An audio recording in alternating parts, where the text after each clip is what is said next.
আমি বেশ কিছুদিন ধরে লক্ষ্য করছি যে আমার ছবি এবং আমার নাম ব্যবহার করে সোকল ফ্যান পেজ, এই পেজ সেই পেজ, এগুলা অনেক গজায় উঠছে।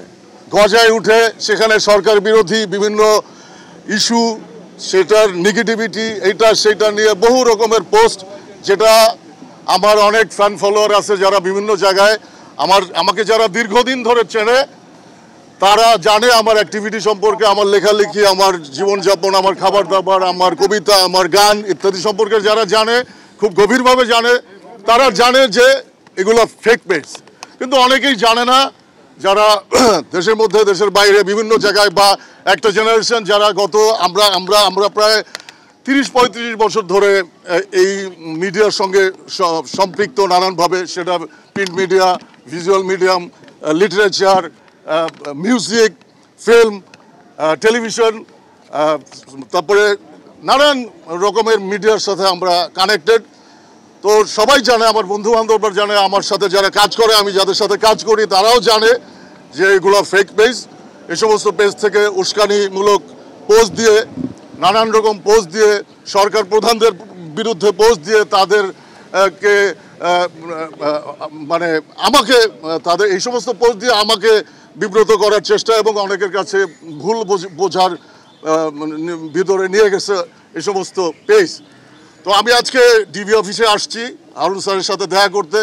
ওনার সাথে দেখা করে এইসব আমি কিছু যে কথাগুলো বলছি, যে এই পেজগুলো যারা চালাচ্ছে, যারা চালায়া আমাকে বিব্রত করতেছে নানানভাবে আমার অডিয়েন্সের কাছে, আমার বা সাধারণ মানুষের কাছে যারা সোশ্যাল নেটওয়ার্কে আছে বা নাই, তো সবাই তো আর আমার লেখার ধরন, সমস্ত কিছু, আমার অ্যাক্টিভিটি সম্পর্কে জানবে না। কারণ গত 15-20 বছরে যারা বড় হয়ে গেছে, তারা অনেকেই আমাদের অনেক কিছু সম্পর্কে জানে না। সো আমি এখানে আসছি স্যারের কাছে, হারুন সাহেবের কাছে আসছি, এইগুলো যারা করতেছে তাদেরকে খুঁজে বের করে দৃষ্টান্তমূলক আইনানুগ ব্যবস্থা নেওয়ার জন্য, আসলে এই জন্যই আমি আসছি। সো এই আর কি। আর আপনারা এখানে যারা আছেন প্রেসের, আপনারাও জানেন, এবং আপনাদের সাথে কাজ করে আমাদের অনেক বন্ধু বান্ধব আছে, আমাদের সহকর্মীরা আছে, আমাদের সমসাময়িক সিনিয়ররা আছে, তারাও জানে যে আমি কি পোস্ট দিতে পারি, কি পোস্ট দিতে পারি না। ঠিক আছে? তো ধন্যবাদ সবাইকে, এবং সবাইকে বিভ্রান্ত হইতে আবারও না করতেছে যে আপনারা যারা জানেন না, দূর দূরান্তে যারা এখনও ওইভাবে এই টেলিভিশনের মাধ্যমে, সোশ্যাল বা অন্যান্য মিডিয়ার মাধ্যমে আপনারা অবগত হইলেন যে এগুলো আমার না। সো আর আমার একটা পেজ আছে, সেইটা এখন না ভেরিফাইড হয় নাই, হয়ে যাবে।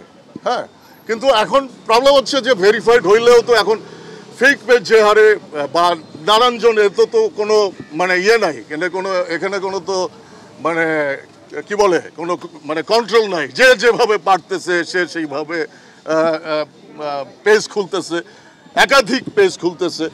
কারণ বোঝা যায়, আমরা বুঝতে পারি যে আমরা যখন কোনো পোস্ট দেই, সেখানে কারা উস্কানি দিতেছে, কারা চেতাইতে চাচ্ছে, কারা মানে আছে না অনেক রকম।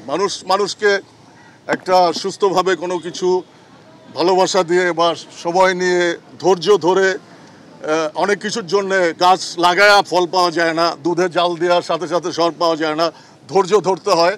সেই ধৈর্যটা ধরতে পারলে সহিংসতা কম হয়, ভায়োলেন্স কম হয়।